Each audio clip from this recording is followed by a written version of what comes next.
दोस्तों, एक स्वस्थ शरीर के लिए ज़रूरी है कि हम सही मात्रा में डाइट लें।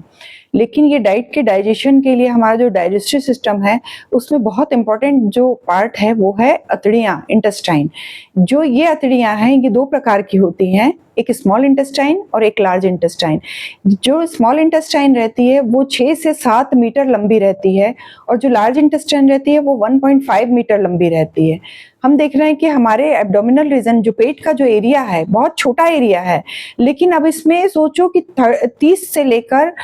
सोचो कि 35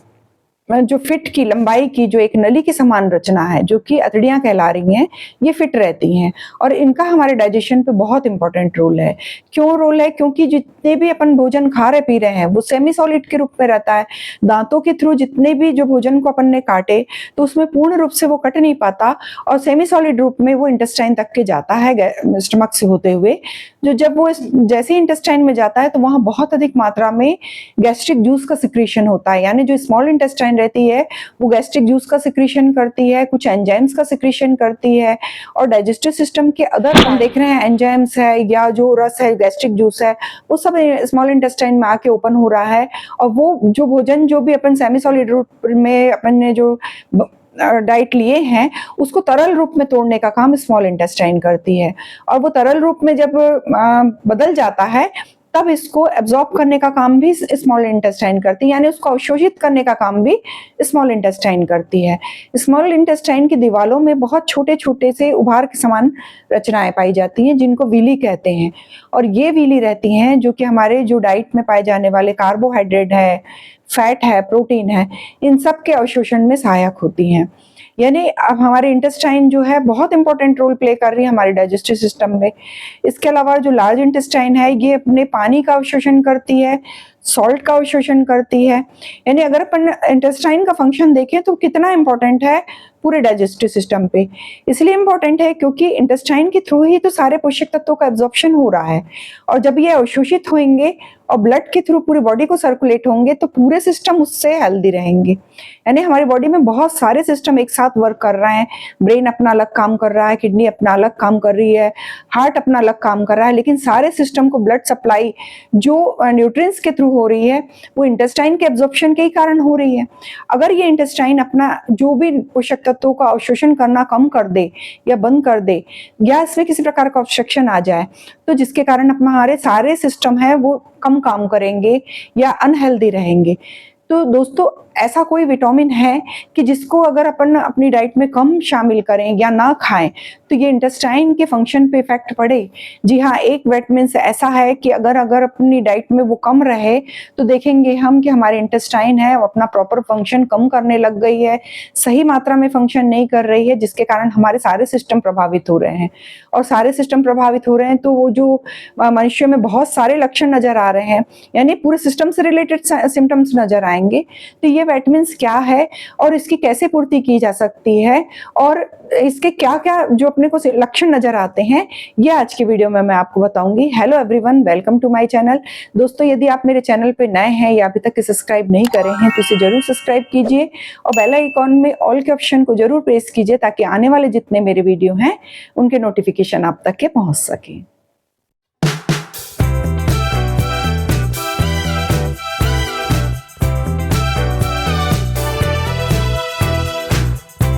दोस्तों, इंटेस्टाइन के फंक्शन को प्रॉपर फंक्शनिंग के लिए बहुत इंपॉर्टेंट एक विटामिन होता है। अगर इसकी बॉडी में डेफिशिएंसी हो जाए तो बहुत सारे लक्षण नजर आते हैं। जैसे सबसे पहले लेकिन इंटेस्टाइन में धीरे धीरे स्वेलिंग आने लगती है, सूजन आने लगती है और अपनी अतड़ियों में अगर सूजन आ जाती है तो ये सही मात्रा में जो न्यूट्रिएंट्स प्रोटीन्स है इनका अवशोषण कम करना बंद कर देते हैं, जिसके कारण बॉडी जो अनहेल्दी हो जाती है। और इसके अलावा बहुत सारे गैस्ट्रिक सिम्टम्स नजर आते हैं, जैसे बहुत लंबे टाइम तक के हम देख रहे हैं कि कई लोगों को पेट फूल रहा है, गैस की प्रॉब्लम बनी हुई है, बहुत लॉन्ग टाइम तक के देख रहे हैं कि कब्जियत की शिकायत है, कॉन्स्टिपेशन की, या कई पेशेंट ऐसे हैं जिनको बहुत लंबे समय हो गया कि भूख ही नहीं लग रही है,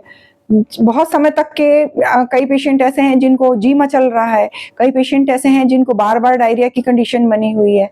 इस टाइप के जो बहुत सारे डाइजेस्टिव सिस्टम से रिलेटेड सिम्पटम्स नज़र आ रहे हैं, जो कि हमारी अतड़ियों के लिए बहुत हेल्दी वर्क अगर अपनी अतड़ियाँ कर रही हैं, तो ये सारे लक्षण दूर हो जाते हैं। और इसके लिए बहुत इंपॉर्टेंट है, एक विटामिन्स है, वो है विटामिन B12। विटामिन B12 की अगर हमारी डाइट में कमी रहेगी, तो ये अतड़ियाँ हैं, ये धीरे-धीरे इसमें सूजन आने लगेंगी, इनके विलायक जो है वो काम नहीं करेंगे, और शोषण जो पोषक तत्वों का है वो नहीं हो पाएगा, और बॉडी के पूरे सिस्टम है धीरे-धीरे वीक होने लगेंगे। और विटामिन B12 की कमी अगर बॉडी में हो रही है, तो विटामिन B12 का अगर अपन पूर्ति करने के लिए अगर विटामिन B12 अगर टैबलेट फॉर्म में भी ले रहे हैं या अदर फॉर्म में भी ले रहे हैं, अगर बहुत ज्यादा डेफिशिएंसी है तो विटामिन B12 की अवशोषण भी नहीं होगा, क्योंकि विटामिन B12 का अवशोषण भी इंटेस्टाइन से होता है।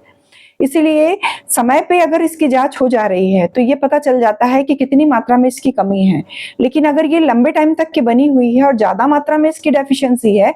तो ये टैबलेट फॉर्म से भी दूर नहीं होती है, इसके लिए इंजेक्टेबल ट्रीटमेंट की आवश्यकता होती है, तब जाके इसकी पूर्ति होती है। क्योंकि अगर लेबोरेटरी में तो ये आसानी से चेक की जा सकती है, जैसे लक्षण नजर आ रहे हैं, इंटेस्टाइनल सिम्टम्स नजर आ रहे हैं, या बहुत लंबे टाइम तक के आप देख रहे हैं कि हमको डाइजेस्टिव प्रॉब्लम की जो लक्षण नजर आ रहे हैं, या आप चूरन खा रहे हैं या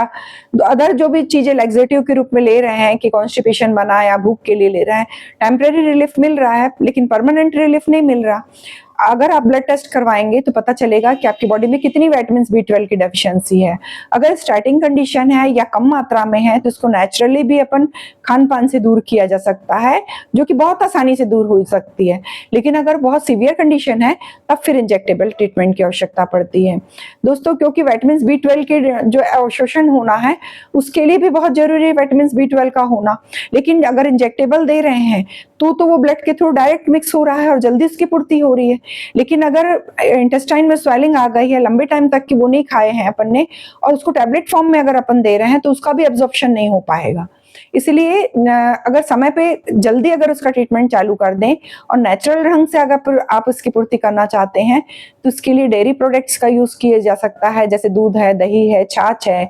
या पनीर है। इनमें बहुत अधिक मात्रा में प्रोबायोटिक्स रहता है, जो कि हमारे इंटेस्टाइन की हेल्थ के लिए बहुत बेनिफिशियल रहता है और इसकी पूर्ति आसानी से की जा सकती है। इसके अलावा जो साबुत अनाज है जिसमें बहुत अधिक मात्रा में फाइबर्स रहते हैं, ये भी विटामिन B12 की डेफिशिएंसी को जल्दी पूरा करते हैं। अगर आप नॉनवेज यूज करने वाले हैं तो ये बहुत आसानी से पूरी की जा सकती है विटामिन B12 की डेफिशिएंसी, जैसे एग है, मीट है, फिश है, ये अगर आप अपनी डाइट में शामिल कर रहे हैं तो आप देखेंगे कि आसानी से B12 की डेफिशिएंसी पूरी की जा सक रही है। लेकिन ये तभी हो सकता है जब एक नॉर्मल रेंज तक के विटामिन B12 की डेफिशिएंसी है, और जब ज्यादा सीवियर कंडीशन रहती है तब सप्लीमेंट्स और इंजेक्टेबल ट्रीटमेंट की आवश्यकता होती है, जो कि हमारे इंटेस्टाइन के हेल्थ के लिए बहुत जरूरी है। क्योंकि अगर इंटेस्टाइन अपना प्रॉपर वर्क करेगी तो सारे सिस्टम को सही मात्रा में न्यूट्रिएंट्स मिलेगा, और फिर ये अपने सारे सिस्टम भी अपने प्रॉपर वर्क तभी कर पाएंगे जब इंटेस्टाइन सही अपना वर्क कर पा रही है। तो दोस्तों, यदि आपको मेरा ये वीडियो इन्फॉर्मेटिव लगा हो तो आप अपने फ्रेंड, फैमिली और रिलेटिव्स के साथ जरूर शेयर कीजिए। वीडियो अच्छा लगा हो तो लाइक कीजिए। ऐसे ही इन्फॉर्मेटिव वीडियो के साथ मैं आपसे फिर से मिलती हूँ एक नए टॉपिक के साथ नेक्स्ट वीडियो में। Take care and stay safe.